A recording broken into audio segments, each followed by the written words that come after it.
Alléluia, alléluia. Nous rendons grâce à notre Seigneur. Nous disons shalom à toutes, shalom à tous. Que la paix du Seigneur soit avec nous. Shalom également à tous les bien-aimés qui nous suivent via le média, via le net. Et nos programmes sont disponibles sur YouTube. Il suffit de chercher Verbe Divin TV. Vous verrez nos programmes. Vous pouvez vous abonner. Comme ça, vous aurez tout le message du centre évangélique, les Verbes Divins. Et si vous voyez une cloche de notification, cliquez dessus. Et vous aurez régulièrement un message d'alerte lorsqu'il y aura quelque chose de placé. Alléluia. Il y a de cela quelques temps, nous avons commencé notre enseignement. Ça nous poursuit selon que Dieu veut qu'il nous y soyons encore. Certainement, Dieu a un plan pour l'une ou pour l'autre d'entre nous. Les thèmes, c'est Dieu veut établir. Cela exprime la volonté de Dieu, son désir, son souhait pour chacune et chacun, ses projets, ses plans pour nous. Alléluia. Il dit dans Jérémie, il connaît les projets qu'il a formés pour nous, projets de paix et non de malheur, afin de nous donner un avenir et de l'espérance. Alléluia. Alléluia. Dans 1 Samuel chapitre 2, le 8e verset, la Bible nous dit, de la poussière, l'Éternel retire le pauvre. Du fumier, il relève l'indigent pour le faire asseoir, les pauvres comme l'indigent, les faire asseoir avec le grand, avec les puissants, avec ceux qui sont élevés en dignité, avec les riches, avec ceux qui ont de grands moyens, et leur donne en partage un trône de gloire. Alléluia. Nous avions en son temps, nous nous souvenons, posé la pierre d'assise, le socle de notre enseignement dans l'introduction, dans le premier chapitre, comme le mage qui était venu de l'Orient. Nous avions vu de loin ton étoile. Notre premier chapitre était intitulé « Ils ont vu ton étoile de loin. Ton étoile brille. Ils l'ont reconnu avant même que tu ne puisses naître. » Alléluia. Le deuxième chapitre que nous avions commencé il y a cela quelques séances. Dieu veut te faire asseoir parmi les grands, comme il a dit dans 1 Samuel chapitre 2, verset 8. De la poussière, il retire le pauvre du fumier. Il relève l'indigent pour faire asseoir le pauvre et l'indigent avec le grand, parmi les grands. Alléluia. Nous avions dans un premier sous-point évoqué les vérités indéniables, indiscutables dans le deuxième point. Nous avions commencé il y a quelques séances de cela. Nous avons parlé de ces personnes que vous rencontrerez sur les chemins de votre élévation, sur votre marche de chaque jour, dans votre percée. Quand vous êtes en train de percer dans un domaine, vous allez rencontrer des gens, d'autres vont vous aider à aller de l'avant, mais d'autres vont vous ralentir, et il y a d'autres même qui vont combattre, comme les Amalécites s'étaient levés contre la nation d'Israël lorsqu'elle sortait de l'Égypte dans sa direction vers la terre promise. Amalek vint faire la guerre à Israël. Alléluia. Gloire soit rendue à notre Seigneur. Gloire soit rendue à notre Seigneur. Il dit que ces personnes-là, vous allez indiscutablement le rencontrer, et ces personnes sont de toutes sortes, de toutes catégories. Peu importe ce que vous faites dans la vie, vous allez les rencontrer. Et la première catégorie de ces personnes-là, c'est ceux-là que nous avions appelés les démoralisateurs, les démobiliseurs. Ces gens-là qui vont vous, les démobilisateurs. Les démobilisateurs viendront pour vous abattre, ils viendront pour vous démotiver, ils viendront pour vous décourager, pour vous dissuader. Ils vont vous dire n'y allez pas. Ils feront tout pour mettre en vous la sémence de l'échec. Ils vont vous dire vous avez déjà échoué avant même d'avoir commencé. Ce sont les démobilisateurs ou les démoralisateurs. Leur rôle, c'est vous dissuader. Dites la terre promise, vous n'atteindrez jamais. Qui vous a dit qu'avant vous, quelqu'un d'autre l'avait fait? Et pourquoi ne devriez-vous pas être les premiers? Pour emprunter un chemin, vous n'avez pas besoin que quelqu'un de votre famille ait emprunté ces chemins. On va te dire, mais personne dans ta famille n'a fait des études universitaires. Abandonne. Si quelqu'un de ces gens vous arrive, dites-lui, je voudrais être le premier.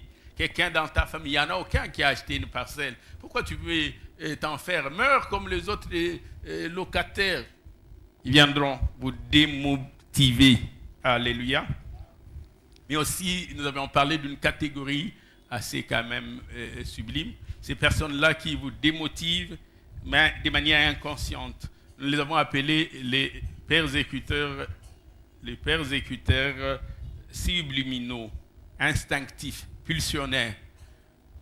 Il est en train de vous persécuter sans que vous puissiez vous rendre compte qu'il est en train de vous persécuter. Nous nous rappelons encore l'histoire de Saul qu'on appellera encore plus tard Paul, qui respirait encore la menace, le meurtre de deux autres disciples. Paul qui s'était rendu chez les souverains sacrificateurs, demanda des lettres pour les synagogues de Damas après avoir semé la terreur à Jérusalem, non satisfait, non content. Il alla demander des lettres pour les synagogues de Damas afin que s'il rencontrait quelques gens qui s'attachent à la doctrine de Jésus-Christ, de les attacher, de les amener liés, ligotés, enchaînés. Il pensait qu'il faisait l'œuvre du Seigneur et que les autres étaient des pervers. J'ai parlé des destructeurs inconscients et vous allez aussi le rencontrer. Il est en train de détruire, mais il vous dit qu'il vous fait du bien. Il dit d'ailleurs c'est pour ton bien que je le fais. C'est pour manifester mon amour vis-à-vis de toi. On va ensuite parler des visionnaires. Les visionnaires sont des révélateurs qui vous poussent, qui vous motivent, qui vous montrent les chemins, qui vous encouragent, qui vous soutiennent, qui vous apportent leur concours. Vous allez le rencontrer. D'autres sont même pour vous des coachs. Lorsque vous avez des difficultés, vous vous référez à eux. D'autres sont comme pour vous des parrains, des aînés qui vous ont précédé dans un domaine ou dans un autre. Vous pouvez le voir pour poser des questions, pour demander des orientations. Ils vont vous le donner et à cœur joie, ils les feront. La troisième catégorie, nous avons parlé des personnes dubitatives. C'est là que nous avons appelé les sceptiques. Ces personnes qui doutent de tout, qui veulent avoir une démonstration scientifique, qui sont très rationnelles, qui vous disent qu'il est impossible à une femme qui n'a point connu d'homme de concevoir. Ils vont vous les démontrer par la biologie. Ils vont appeler la notion de chimie, de tout ce qu'ils ont comme connaissance pour douter de ce que vous pouvez leur dire. Comme Thomas l'avait dit, si je ne mets mon doigt dans ses plaies, je ne pourrais croire parce que je n'imagine pas cette chose faisable. Mais aussi, nous nous souvenons encore de cet officier sur la main duquel s'appuyaient les rois à la porte de Samarie. Ces textes que nous retrouvons dans 2 Rois chapitre 7, à partir du premier verset. Vous allez voir cette histoire lorsque le prophète Élisée annonce l'abondance. L'officier sur la main duquel s'appuyaient les rois va dire à l'homme de Dieu, Élisée, quand bien même Dieu ouvrirait les écluses des cieux, pareille chose arrivera-t-elle. Ce que tu dis là, et je n'arrive pas à me l'expliquer. Comment est-ce possible? Alléluia. Ce sont ceux-là que nous appelons des sceptiques. Ils ne te combattent pas, mais ils doutent. Ils doutent de ce que tu vas faire. Dis-toi, tu veux vraiment rebâtir cette muraille. Je ne sais pas comment, mais je ne pense pas que tu peux y arriver. Alléluia. J'aimerais nous proposer 2 textes de lecture. Nous allons lire un peu en sens inverse. On aurait dû commencer par un roi, mais lisons 2 rois et puis nous allons lire un roi. Ce n'est pas difficile de le faire. Nous allons lire 2 rois chapitre 6 du 8e au 12e verset. 2 rois chapitre 6 du 8e au 12e verset. Et un roi chapitre 22 du 3e au 8e verset. 1 roi, chapitre 22, du 3e au 8e verset. Je peux même commencer par 1 roi, chapitre 22, du 3e au 8e verset. Nous connaissons cette histoire ici du roi d'Israël qui avait appelé à son côté les rois Josaphat qui était roi de Juda. Nous sommes dans 1 roi, chapitre 22, à partir du 3e verset. La Bible dit, le roi d'Israël dit à ses serviteurs, savez-vous que Ramoth, en Galate et à nous appartient. Et nous ne nous inquiétons pas de la reprendre de main du roi de Syrie. Et il dit à Josaphat, veux-tu venir avec moi attaquer Ramoth en Galade? Josaphat répondit au roi d'Israël, nous irons, moi comme toi, mon peuple comme ton peuple, mes chevaux comme des chevaux. Puis les rois de Juda, le roi Josaphat dit au roi d'Israël, consulte maintenant, je t'écris la parole de l'Éternel. Verset 6. Le roi d'Israël rassembla les prophètes au nombre d'environ 400. Il leur dit, irai-je attaquer Ramoth en Galade ou dois-je y renoncer? Ils répondirent, certains disent même d'un cœur, comme une chorale, comme des chants. Monte et le Seigneur la livrera entre les mains du roi d'Israël. Et Josaphat dit, y a-t-il plus ici aucun prophète de l'Éternel par qui nous puissions le consulter? Josaphat était dubitatif. Il a vu des prophètes qui prophétisaient comme une chorale qui chante à l'unisson. Verset 8. Le roi d'Israël répondit à Josaphat, bon, il y a encore un homme par qui l'on pourrait consulter l'Éternel. Mais je l'ai, car il ne me prophétise rien de bon. Pas il ne me prophétise que la vérité, mais rien de bon, rien de ce qui me plaît, rien de ce qui m'arrange. Il ne prophétise que le mal à mon endroit. C'est Michée, fils de Jimla. Et Josaphat dit que le roi ne parle pas ainsi. Alléluia. On va lire 2 Rois.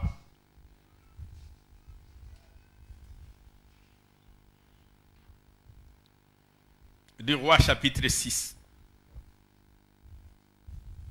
À partir du 8e verset. Élisée est prophète en Israël. Et la Syrie s'élève pour aller combattre Israël.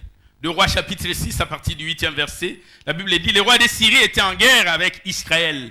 Et dans un conseil, dans une réunion, qu'il tint avec ses serviteurs, avec ses collaborateurs, avec ses grands, il dit, mon camp sera dans un tel lieu. Mais l'homme de Dieu fit dire au roi d'Israël, garde-toi de passer dans ces lieux, car les Syriens y descendent pour dire, ils vont te tenir en embuscade. Garde-toi de passer dans ces lieux. Les Syriens vont te tenir en embuscade, ils vont y descendre. Et le roi d'Israël envoya des gens, des espions, pour s'y tenir en observation vers les lieux qu'il lui avait mentionnés et signaler l'homme de Dieu. Et cela arriva non pas une fois, ni même pas 2 fois.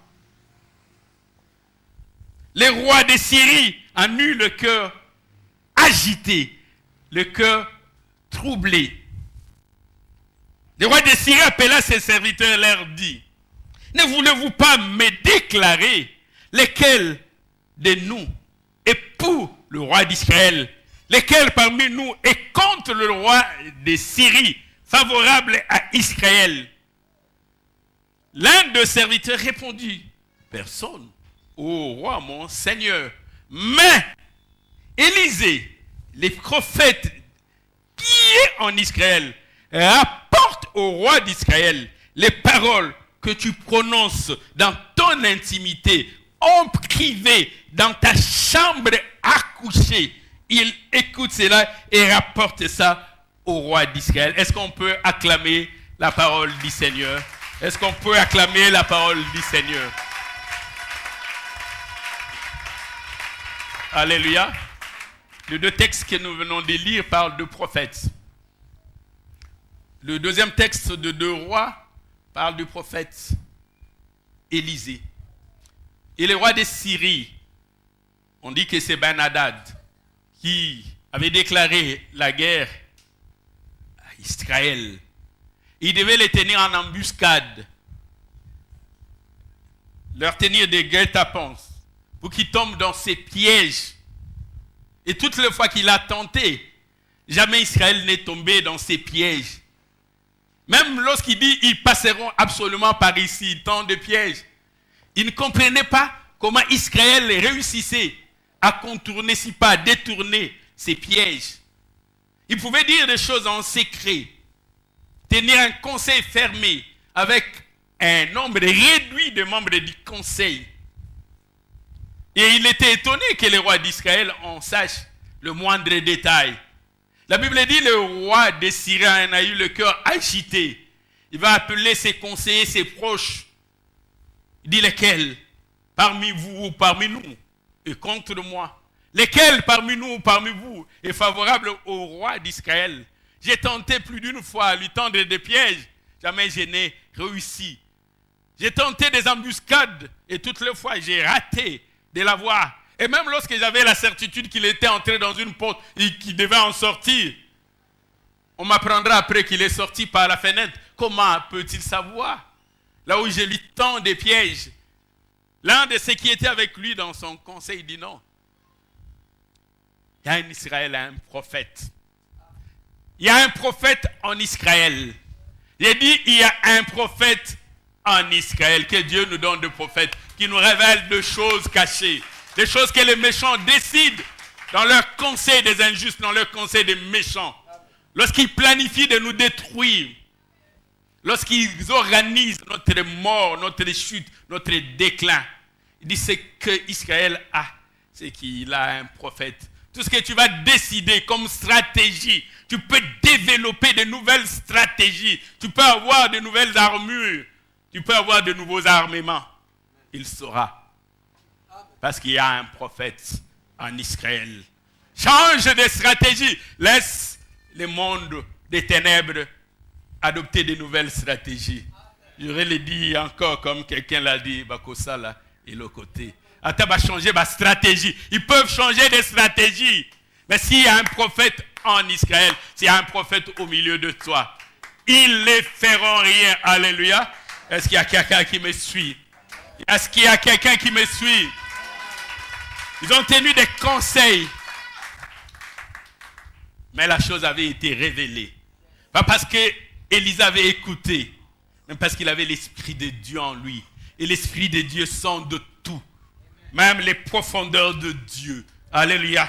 Que Dieu nous donne de prophètes qui ont l'Esprit de Dieu, l'Esprit de prophète.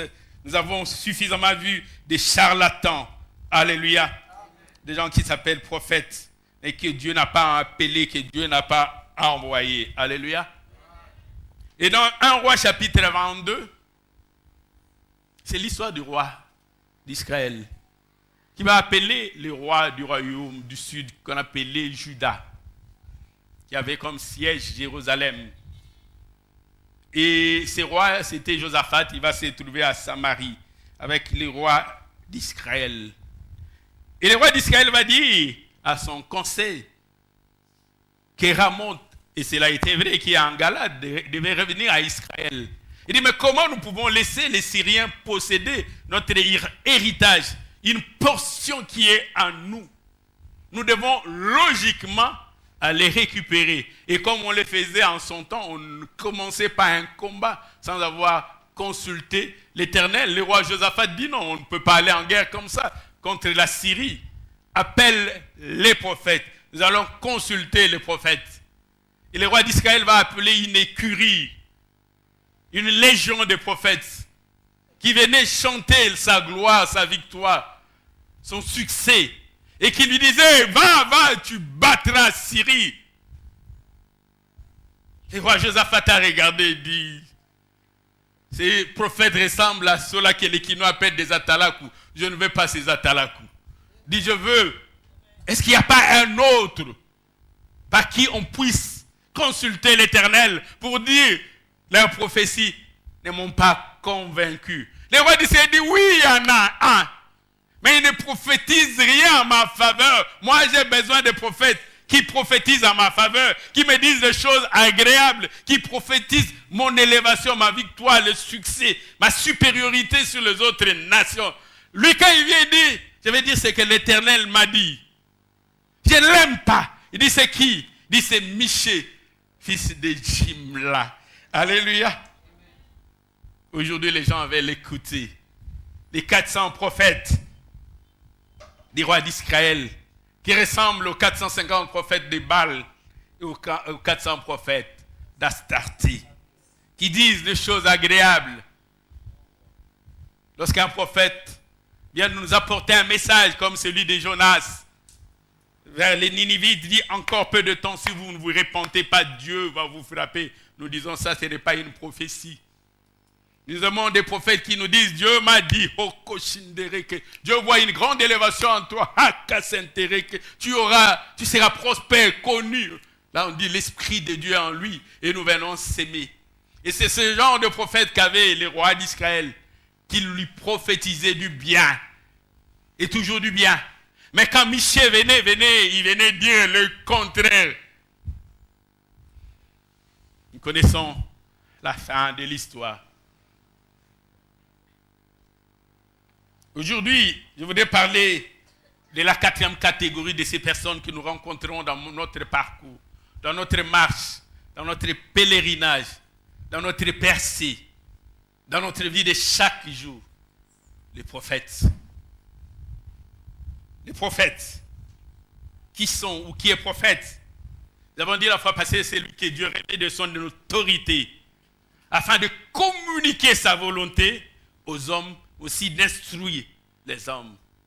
Que Dieu nous donne des prophètes qui communiquent sa volonté, mais qui vient aussi nous instruire, nous enseigner. L'Esprit de Dieu inspire toujours le prophète. Le prophète ne doit pas parler de sa part. C'est vrai qu'il arrive que le prophète parle de sa part, de sa propre bouche. Le roi David rencontre Nathan. Il dit, je vais bâtir un temple pour la gloire de Dieu. Nathan lui dit, fais ce que ton cœur désire. Et la voix de Dieu a été adressée à Nathan. Il dit, va dire à mon serviteur David, ce n'est pas lui qui bâtira le temple pour moi. Il a trop de sang sur ses mains, mais c'est le fils qui sortira de lui. Nathan avait parlé de sa part. Mais Dieu l'envoie et dit, va maintenant parler de ma part. Alléluia. Il y a des prophètes qui parlent de leur part. Et nous allons parler, peut-être Dieu s'il nous permet, de parler de ces catégories de prophètes. Nathan est prophète de Dieu. Mais ces jours-là, il n'avait pas parlé de sa part. De la même manière, quand Dieu envoie Samuel, rendre un des fils d'Isaïe pour qu'il soit roi, Samuel arrive. Il voit Eliab, il dit, certainement loin de l'Éternel est devant moi. Prophète, tu as mission de Dieu. Mais tu vois quelqu'un, selon sa carrure, selon sa posture, selon sa dimension, son élégance, sa beauté, il dit, Dieu l'a choisi. Dieu dit, je ne l'ai pas choisi. Il voit Chiméa, il dit, certainement loin de l'Éternel est devant moi. Dieu dit, non, je l'ai rejeté. Samuel, qu'est-ce que tu dis? Il voit Abinadab, il dit, loin de l'Éternel est... Dieu dit, je l'ai tous rejetés. Pourtant, prophète de Dieu, établi par Dieu, loin pour être prophète, mais il ne parlait pas de la part de Dieu. Alléluia. Prophète. Mais ce qui sortait, c'était lui, comme ce jour-là, Nathan. Alléluia. Les disciples vont demander à Jésus-Christ, il nous dit qui tu es, les autres disent tu es Jean-Baptiste, tu es ceci. Dites vous-même, Pierre a reçu une révélation excellente pour dire qu'il était le Messie, le Verbe incarné, celui qui devait venir. Christ le regarde et dit, ce n'est ni la chair, ni le sang, mais c'est mon Père qui t'a révélé. Mais Christ, c'est lorsqu'il parle de sa passion. Le même Pierre qui avait reçu la révélation excellente, il dit, Yoshua Mashiach, il plaise à l'Éternel que cette coupe s'éloigne de toi. Lorsque Christ les regarde, il ne dit pas, arrière de moi Pierre, l'homme à la révélation exceptionnelle. L'homme qui donnait la réponse là où les autres apôtres se taisaient. Il dit, arrière de moi, Satan. Alléluia. Est-ce que nous sommes ensemble? Est-ce que nous sommes ensemble? Le même Pierre qui avait reçu la révélation excellente peut dire deux choses qui ne sont pas conformes à la parole de Dieu. C'est ainsi qu'il est important de discerner et de distinguer. Discerner ce qui sort de la bouche d'un prophète, mais distinguer les vrais de faux prophètes. De Pierre, le premier chapitre, le 21e verset nous dit, de Pierre, premier chapitre, le 21e verset nous dit, car ce n'est pas par une volonté d'homme qu'une prophétie a jamais été apportée. Ce n'est pas la volonté, ce n'est pas les désirs, ce n'est pas les souhaits de l'homme. Mais c'est poussé par le Saint-Esprit que des hommes ont parlé de la part de Dieu. Alléluia. Je me dis que Dieu seul choisit ses prophètes. C'est Dieu qui les appelle. Es-tu prophète? As-tu réellement été appelé de Dieu? Parce qu'il y a des prophètes auto-proclamés. Ils disent, moi j'ai été pendant longtemps évangéliste. On a atteint un niveau à l'écolo. Ah, sur un niveau évangéliste, comme un niveau prophète. Il se proclame lui-même prophète. Il dit dans notre église, évangéliste, on ne doit pas être dans le même rang que je suis prophète. Alléluia. C'est Dieu qui appelle et il choisit et il prépare ses prophètes. Et la vocation des prophètes, je les rappelle encore, n'est pas héréditaire. Quand on parle de fils des prophètes, il ne s'agit pas des fils biologiques des prophètes. Élisée n'est pas fils biologique d'Élie. De même, Géasi n'est pas fils biologique d'Élisée. Quand on parle des fils des prophètes, ce sont ceux-là qu'il a coachés dans leur appel. De la même manière, Samuel était à côté d'Élie pour que Élie puisse le conduire. Les fils des prophètes ne sont pas des fils biologiques. Jérémie chapitre 1er, le 4e verset au 7e, la Bible dit, la parole de l'Éternel me fut adressée en ces mots. Avant que je t'eusse formé dans le ventre de ta mère, je te connaissais. Avant que tu fusses sorti de son sein, je t'avais consacré. C'est Dieu qui choisit. C'est Dieu qui appelle. C'est Dieu qui équipe. Je t'avais consacré et je t'avais établi prophète des nations. Dieu choisit. Il prépare. Il avait préparé Samuel et il avait choisi Élie pour préparer Samuel à l'appel de Dieu dans sa vocation, dans son ministère. Dieu appelle, il prépare, il façonne les prophètes. Et Jérémie dit, j'ai répondu à Seigneur, voici, je ne sais point parler, car je suis un enfant. Et l'Éternel me dit, ne dis pas, je suis un enfant, car tu iras vers tous ceux auprès de qui je t'enverrai. Et tu diras, non pas ta culture, non pas ta science, ta connaissance. Tu diras tout ce que je t'ordonnerai de dire. Alléluia. Tu diras ce que je t'ordonnerai de dire. Pas de prophètes qui changent des messages selon les circonstances. J'ai un deuil dans ma famille, j'ai besoin d'argent. Je vais chez cet homme. Si je prophétise le négatif, je rentrerai à pied, je n'aurai même pas l'argent de transport. L'occasion faisant les larrons, je vais prophétiser des choses pour qu'il touche à son portefeuille.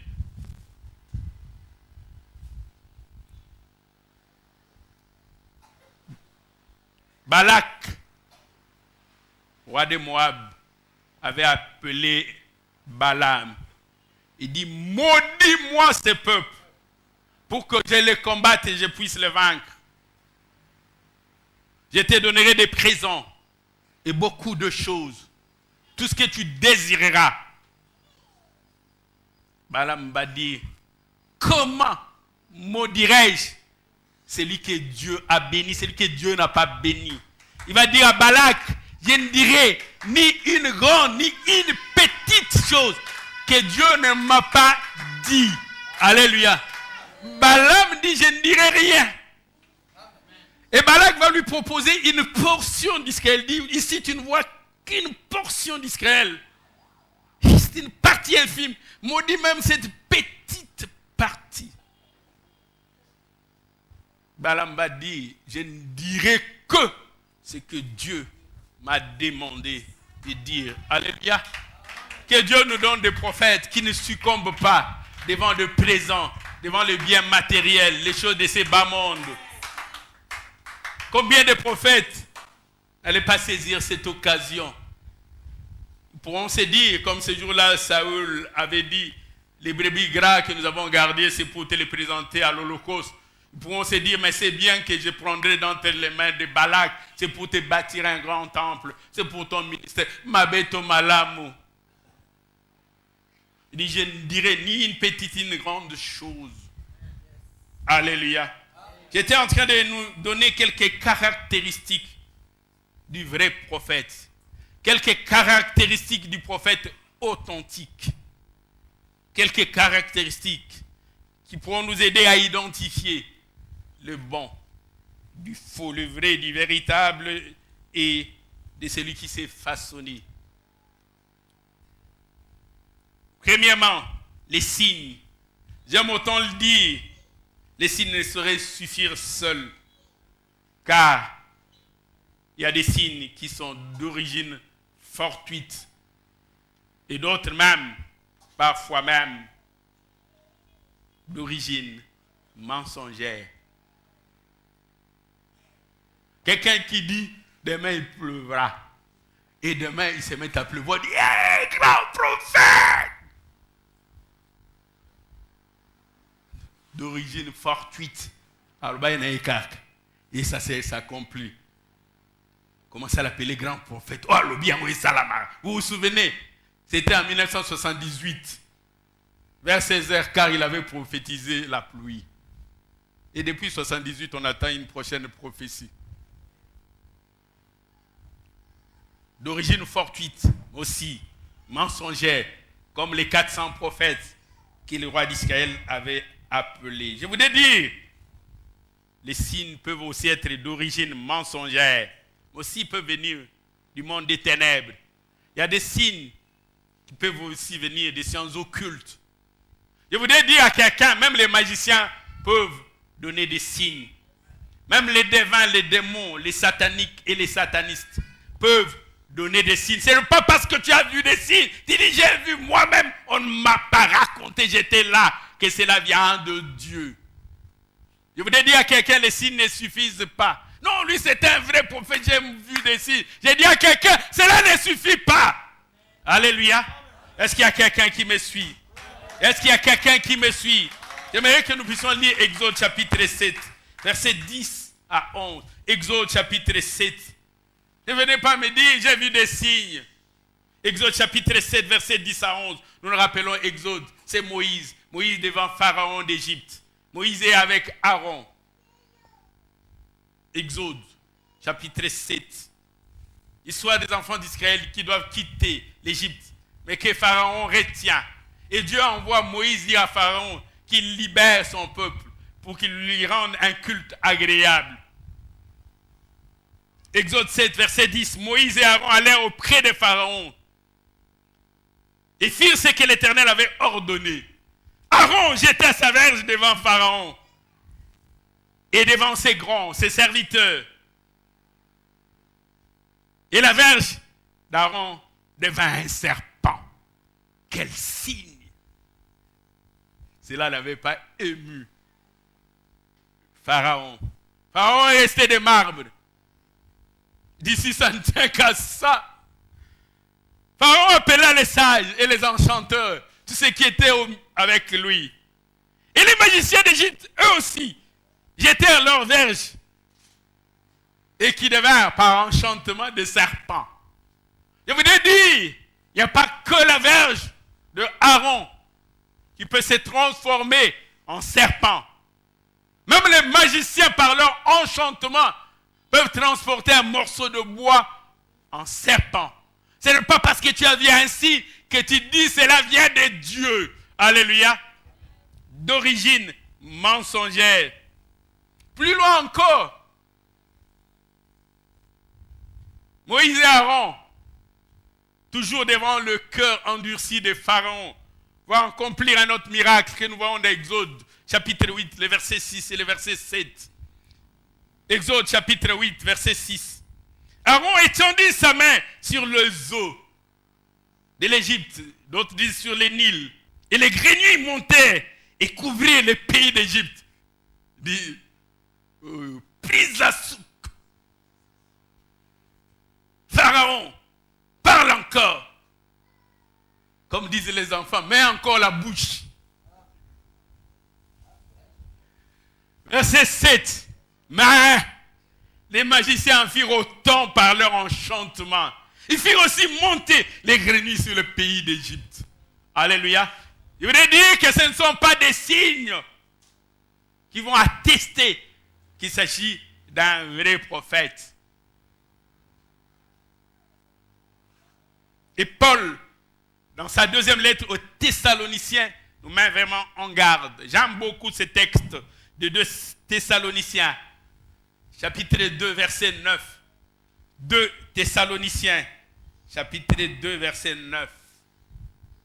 Je suis en train de vous dire, avec certitude, que vous rencontrerez ces personnes dans votre percée, dans votre marche, dans votre chemin de l'élévation.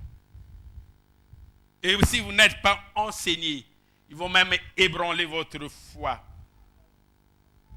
2 Thessaloniciens, chapitre 2, verset 9. Paul nous dit, l'apparition de cet impie se fera par la puissance de Satan, avec toutes sortes de miracles, des signes et des prodiges mensongers. Alléluia. Amen. Même l'antéchrist accomplira des miracles. Même les faux prophètes accompliront des miracles. Des prodiges, des choses qui te laisseront bouche bée. Deuxième signe, l'accomplissement des prédictions. J'ai dit, premièrement, le signe. Deuxièmement, l'accomplissement des prédictions. Et là encore, je risque de vous décevoir. Cela ne suffit pas. Bien sûr, un prophète, quand il annonce, il faut que ce qu'il annonce s'accomplisse. Mais tout à l'heure, j'ai parlé d'un prophète qui a prophétisé de manière fortuite et la chose est arrivée. La valeur de ces moyens d'identification augmente quand les événements viennent confirmer la prophétie. Il faut qu'il ait raconté les choses bien avant. Pas des prophètes qui disent non, ils nous les disent avant. Deutéronome chapitre 18, versets 21 et 22.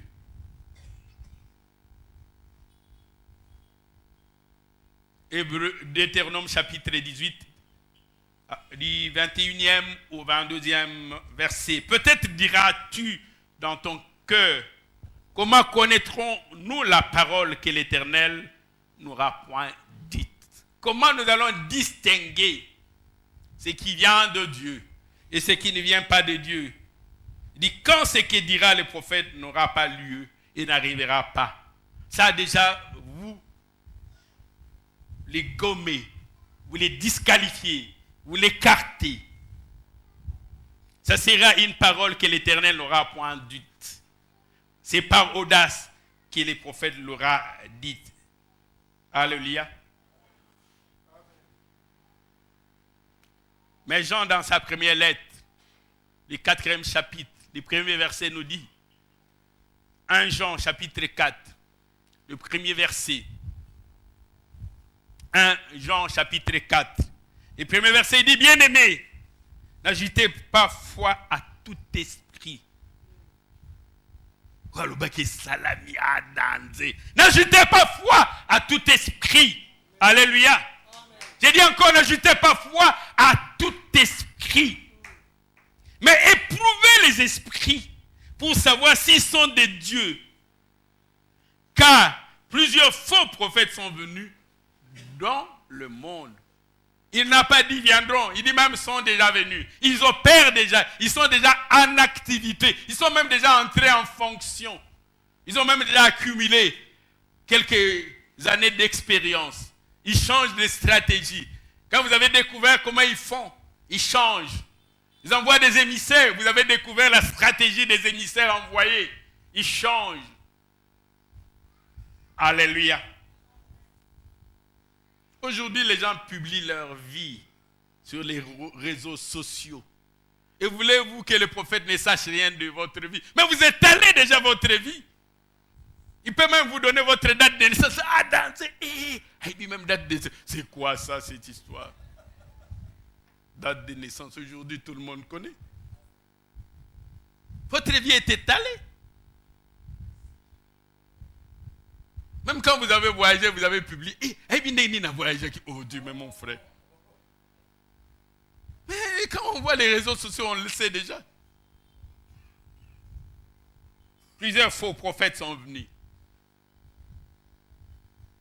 Alléluia. Je ne vous demande pas de mépriser les prophéties. Ne méprisez pas les prophéties. Mais examinez toutes choses et retenez ce qui est bon. Ce n'est pas parce que quelqu'un, après avoir parlé en langue, a parlé. Dites, ça vient de Dieu. Il a parlé en langue. Samuel avait la fiole avec l'huile pour oindre un des fils d'Isaïe pour être roi. Mais ce qu'il avait dit ne venait pas de Dieu. Pourtant, Ésaïe, devant Ézéchias, avait dit la vérité. Il dit, donne les ordres à ta maison. Tu ne vivras pas, tu mourras. Cela était venu de Dieu. Mais pour que Dieu confirme que Ésaïe était son prophète, quand Dieu va changer sa résolution, il n'a pas laissé l'oracle annoncé par Ésaïe rester irréalisé. Il dit non, on risque de croire que Ésaïe était un faux prophète. Va, corrige ce que tu avais dit. Alléluia. Ne méprisez pas les prophéties. Examinez toutes choses. Retenez ce qui est bon. Dans Matthieu chapitre 7, verset 15. Matthieu chapitre 7, 15 à 16, la Bible nous dit, gardez-vous de faux prophètes. Il vous dit, faites attention aux faux prophètes. Il vous dit, éloignez-vous de faux prophètes. Il vous dit, évitez les faux prophètes. Ils viennent à vous en vêtements de brebis, mais au-dedans, ce sont des loups ravisseurs. Vous les reconnaîtrez à leurs fruits. Vous les reconnaîtrez à leurs fruits. Moi, j'ai rencontré plusieurs faux. Ils viennent, ils commencent toujours par un message de la part de Dieu. Et ils terminent toujours par une requête, par une demande, par poser un problème. C'est vrai que Dieu m'a envoyé chez vous, mais j'ai saisi cette occasion, je profite de cette opportunité pour vous soumettre à un petit problème négligeable et de rien du tout qui me dérange, dont vous pourrez être la source de bénédiction. Chindéré que Dieu me dit. Bien-aimé, demande seulement, j'ai besoin d'argent. Tu n'as pas besoin de m'amener une prophétie. Parce que moi-même, je suis déjà rempli de prophéties. Les prophéties débordent en moi. Et j'ai une bouche prophétique. Donc ne viens pas me distraire par tes ainsi dit l'Éternel. Une fois, j'ai même arrêté un prophète qui me racontait toute sa vie de ce qu'il a fait. Il dit, bien-aimé, est-ce qu'on peut aller à la conclusion? N'as-tu pas une préoccupation, un souci? Il dit oui, c'est Dieu qui t'a révélé. Dieu qui t'a... Alléluia. Ces prophètes, quand ils arrivent chez vous, ils ont toujours faim. Ils demandent toujours à manger. Et ils n'ont jamais eu l'argent des transports. Ils demandent toujours l'argent des transports. Moi, mon Dieu, pourvoit en toutes choses. Alléluia. Il dit, moi, mon Dieu, pourvoit en toutes choses. Quand il m'envoie, il m'a donné la vision et lui-même me donne la provision. J'ai rencontré un prophète qui était venu annoncer une prophétie à un collègue. Malheureusement, il n'a pas trouvé les collègues. Il y a qui n'a un message. Ça quoi mis. Pour un collègue n'a trouvé mais moi mi kakata on a un bon à transporter. Il dit toi prophète, Dieu t'avait pas montré qu'il n'allait pas être là. Non seulement il n'est pas venu, mais il n'est pas à Kinshasa. Tu ne vas même pas l'attendre, il ne viendra pas. Prophète, comment tu n'as pas su que celui que tu parles, voir, annoncer la prophétie n'est pas là, il est en voyage. Alléluia. Les signes, l'accomplissement, mais aussi les messages spirituels. Les prophètes ne viennent pas s'aimer l'animosité. Les prophètes ne viennent pas s'aimer la haine. Quand vous voyez dans l'église, un prophète vient pour diviser l'église, il n'est pas venu de Dieu. Quand vous voyez un prophète qui vient s'aimer les troubles, ce prophète ne vient pas de Dieu. Quand vous voyez un prophète qui vous annonce un autre message qui n'est pas de Christ, il ne vient pas de Dieu. Même si vous avez vu un ange descendre du ciel, vous annoncez un message contraire au message de Christ, il ne vient pas de Dieu. Alléluia. Paul dit même si c'est nous-mêmes que nous soyons anathèmes. Alléluia. Si donc la doctrine du soi-disant prophète s'écarte de la loi divine, des saintes écritures, contraire aux enseignements de Christ, ce prophète n'est pas un prophète de Dieu. Si vous amènez un message qui vient contredire les Écritures, il n'est pas de Dieu. Même si, quand il parle, vous voyez du feu sur sa tête, il contredit les Écritures, il n'est pas de Dieu. L'enseignement du vrai prophète doit être conforme à la loi de Dieu, aux saintes Écritures, à la parole de Dieu. Si un prophète vient, dit, il y a une autre manière de rendre un culte agréable à Dieu, et cette manière est contraire aux Écritures, il n'est pas de Dieu.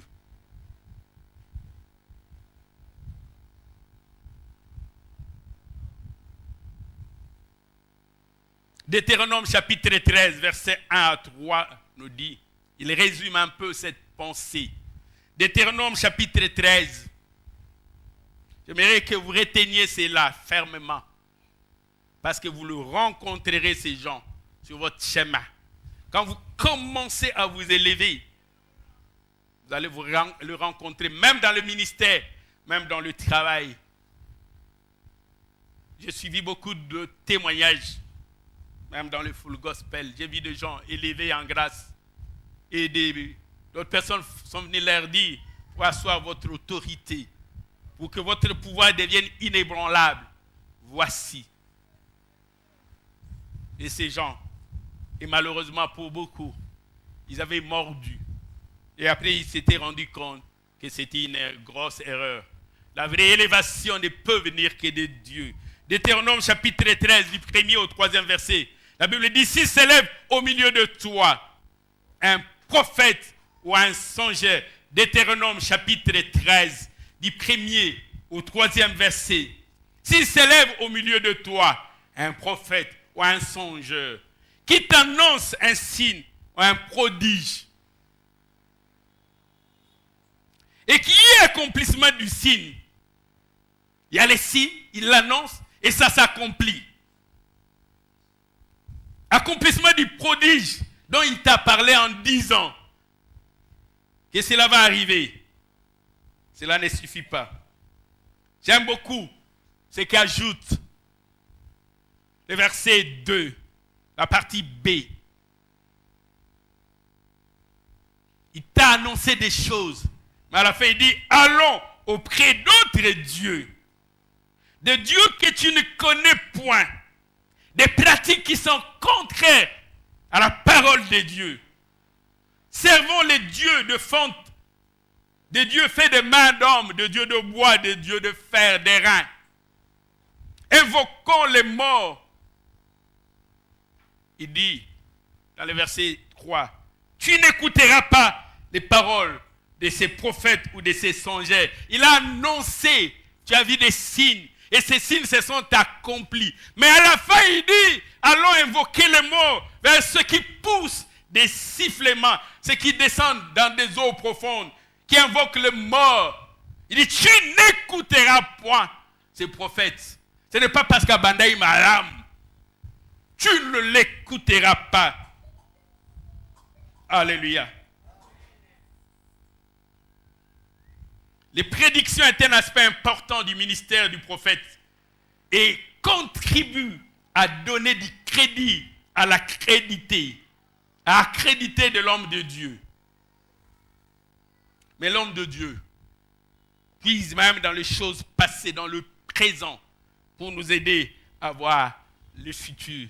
Il va vous dire, le Seigneur Jésus ne vous avait-il pas enseigné, ne vous avait-il pas dit, voici ce qui arrive maintenant, voici ce qui arrivera. Alléluia.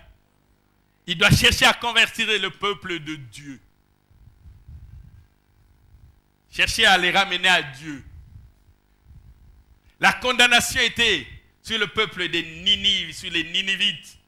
Mais Jonas n'a pas dit aux Ninivites, vous êtes condamnés, coupables devant Dieu. Les messages de Jonas, le prophète, c'était de convertir le peuple de Dieu. Il dit encore un peu de temps. Si vous n'abandonnez pas votre mauvaise vie, si vous ne vous repentez pas, Dieu vous frappera. Et les gens étaient sensibles au message de Jonas. Les Ninivites du roi jusqu'aux bêtes vont déchirer leurs habits, vont porter les sacs et se coucher dans les cendres et demander miséricorde et pardon, et Dieu va écouter. Alléluia. Les prophètes convertissent le peuple, cherchent à amener le peuple vers Dieu. Le prophète n'est pas fait pour la condamnation, mais pour amener le peuple vers Dieu. Parce que Dieu dit, il ne désire même pas la mort du méchant. Les vrais prophètes. Nous avons rencontré dans l'histoire un vrai prophète. Un vrai qui résiste devant le présent. Ici, je ne parle pas de Balaam, mais je voudrais parler du prophète Élisée. Il y avait un général syrien appelé Naaman, frappé de lèpre. Et l'un des enfants d'Israël, une servante qui vivait, a parlé du prophète Élisée, lui disant, si tu étais en Israël, ces prophètes allaient te guérir. Et il va aller voir Élisée. Nous connaissons l'histoire qui va lui demander de se jeter, cette fois dans le Jourdain, même après hésitation, va le faire. Et plus tard, sa peau va devenir comme la peau d'un enfant. Et lui qui avait douté au départ, et reconnaît qu'Élisée est prophète de Dieu. 2 Rois chapitre 5, verset 15. 2 Rois chapitre 5, verset 15. Naaman retourna vers l'homme de Dieu avec toute sa suite. Lorsqu'il fut arrivé, il se présenta devant Élisée et dit, voici, je reconnais qu'il n'y a point d'autre Dieu sur toute la terre, si ce n'est les dieux d'Israël, les dieux de Jacob. Et maintenant, ce n'est pas Élisée qui demande. Il ne propose même pas. Il supplie Élisée. Et maintenant, accepte. Je te prie. D'autres disent même, je t'en supplie. D'autres disent même, je t'implore un présent de ma part, un cadeau, une récompense. Mais il voulait dire une rémunération, un salaire par rapport à ce que tu as fait. Une rétribution, une reconnaissance, une marque de gratitude par rapport à ce que tu as fait. Élisée répondit, l'Éternel dont je suis le serviteur est vivant. Je n'accepterai pas. Naaman le pressa, le poussa à accepter. Mais Élisée refusa. Aujourd'hui, les prophètes ne se font même pas prier. Ils prennent les devants, ils demandent. Je ne peux pas rentrer comme ça. Tu dois sceller la prophétie. Oh, cochine. Sceller. Je ne rentrerai pas. Il les ça. Élisée refusa. Alors Naaman dit, puisque tu refuses, permets que l'on donne de la terre à ton serviteur une charge de 2 mulets, car ton serviteur ne veut plus offrir à d'autres dieux, ni holocauste, ni sacrifice. Il n'en offrira qu'à l'Éternel. Verset 18, voici toutefois ce que j'ai pris l'Éternel de pardonner ton serviteur. Quand mon maître entre dans la maison d'Hérimon pour s'y prosterner, qui s'appuie sur ma main, je me présente aussi devant la maison de l'Éternel. Verset 19, Élisée dit à Naaman, va en paix. J'aimerais que nous lisions le verset 20. Géhazi, serviteur d'Élisée, l'homme de Dieu, s'est dit en lui-même, quelle occasion ratée, quel gâchis, quelle perte. Il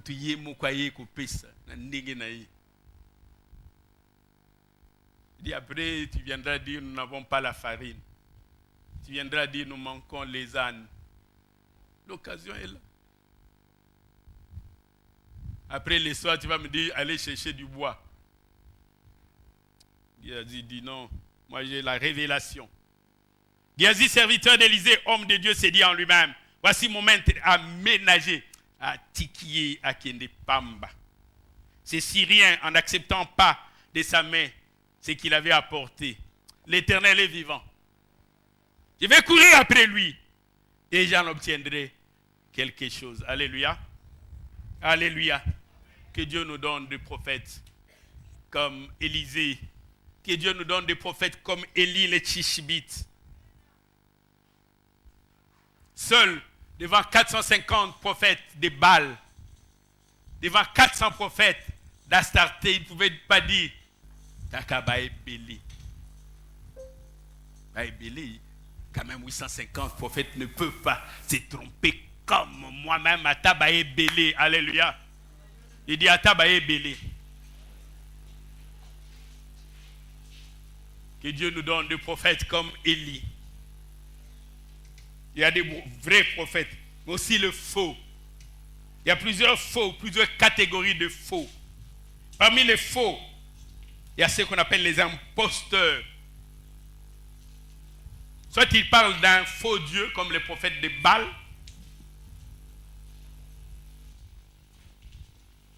Soit ils annoncent des choses que Dieu n'a pas dites.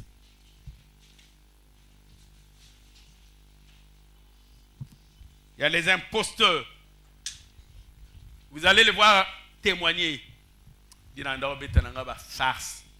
sait que Dieu ne l'a pas établi comme prophète. Vous allez les rencontrer.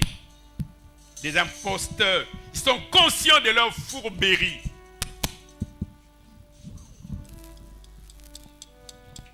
Mais il y a aussi d'autres, ces croyants sincères, mais annoncent des choses que Dieu n'a pas dites. Nathan, lorsqu'il avait dit à David, bah, ce n'était pas un oracle de Dieu. Si tu as l'Esprit de Dieu en toi, il va t'aider à discerner ces gens-là. Ne regarde pas qu'ils soient sans. Je voulais dire à quelqu'un, Atabaye Kama.